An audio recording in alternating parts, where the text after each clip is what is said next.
Assalamualaikum warahmatullahi wabarakatuh. Perkenalkan, nama saya Melisa Purwati dan di sini saya akan memberikan opini saya terhadap SDGs. Jadi sebelumnya saya akan menjelaskan terlebih dahulu apa sih itu SDGs.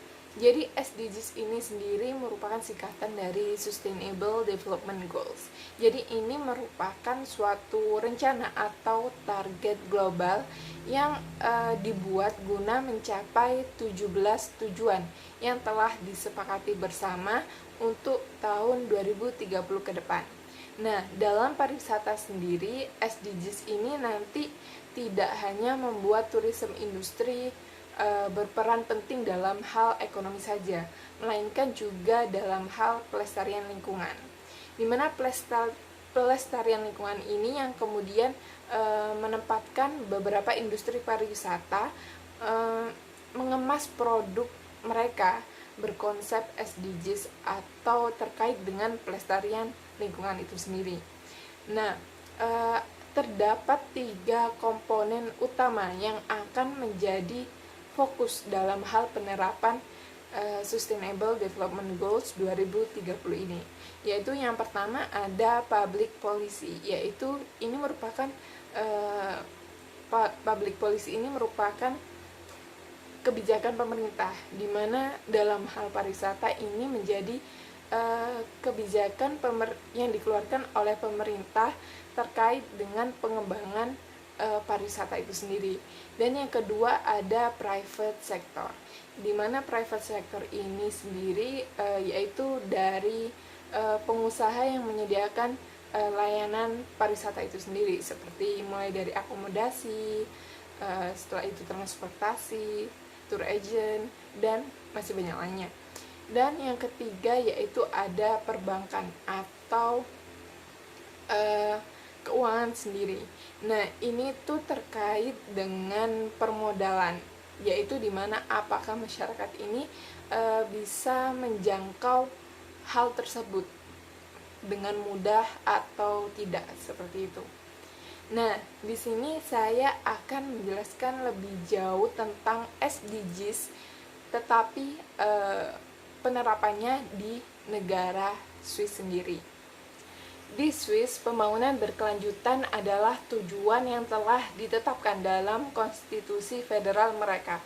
Ini mencakup mempromosikan kemakmuran bagi semua masyarakatnya, kohesi sosial, dan keragaman budaya yang ada di Swiss sendiri. Serta ada juga konservasi sumber daya alam jangka panjang dan tatanan internasional yang damai dan adil. Nah, agenda SDGs 2030 telah mendorong komitmen Swiss sendiri untuk mempertahankan pembangunan yang berkelanjutan secara nasional dan internasional. Nah, Swiss sendiri sudah berada pada tahap lanjutan dalam pencapaian berbagai SDGs dan Swiss ini telah memenuhi sejumlah target yang ada di SDGs itu sendiri. Contohnya yaitu berkaitan dengan tujuan SDGs yang pertama, yaitu menghapus kemiskinan, yaitu di mana Swiss sendiri telah bebas dari kemiskinan yang ekstrim, di mana Swiss memiliki sistem jaminan sosial yang berkembang dengan baik. Nah, Switzerland sendiri merupakan salah satu negara maju, di mana negara ini menikmati standar hidup yang relatif tinggi melalui teknologi yang tinggi dan ekonomi yang merata. Nah, dalam hal ini, aktivitas pariwisata di negeri ini juga berperan penting dalam menghapus tingkat kemiskinan yang ada di Swiss sendiri. Nah, di mana pariwisata di Swiss telah menunjukkan pertumbuhan yang substansial dan berkelanjutan dalam hal pendapatan pariwisata dan jumlah wisatawan yang telah meninggalkan jejak ekonomi dan menghasilkan manfaat yang signifikan bagi perekonomian di Swiss sendiri.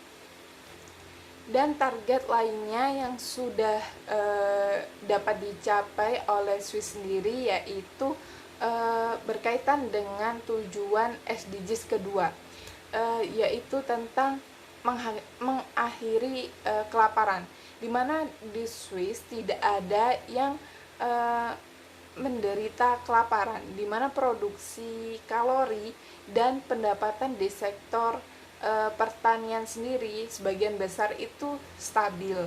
Dan untuk masalah pada obesitas, jadi Swiss ini terkenal dengan masalah obesitasnya sendiri, di mana ini merupakan masalah pada populasi umum dan merupakan faktor resiko yang signifikan untuk penyakit tidak menular. Dan tujuan SDGs yang telah dicapai oleh Swiss lainnya yaitu ada pada tujuan SDGs nomor 4, yaitu berkaitan dengan pendidikan yang bermutu, di mana pendidikan di Swiss ini merupakan wajib dan gratis dan juga berkualitas baik, di mana setiap negara bagian di Swiss memiliki sistem yang berbeda-beda, namun secara keseluruhan sistem pendidikan di Swiss ini sama dimulainya. Nah, Swiss sendiri terkenal sebagai sebuah negara yang memiliki International Research Center yang diakui di dunia, baik yang dijalankan oleh sektor publik maupun swasta itu sendiri. Nah, Swiss sendiri mengandalkan sektor pariwisata dan juga perbankan dalam meningkatkan perekonomian mereka. Nah, di sini sehingga pariwisata dan perhotelan itu sendiri menjadi salah satu pilihan utama bagi para pelajar baik dari dalam maupun luar negeri untuk mengikuti studi di Swiss sendiri. Jadi jaminan pendidikan yang berkualitas sudah sangat terjamin di Swiss.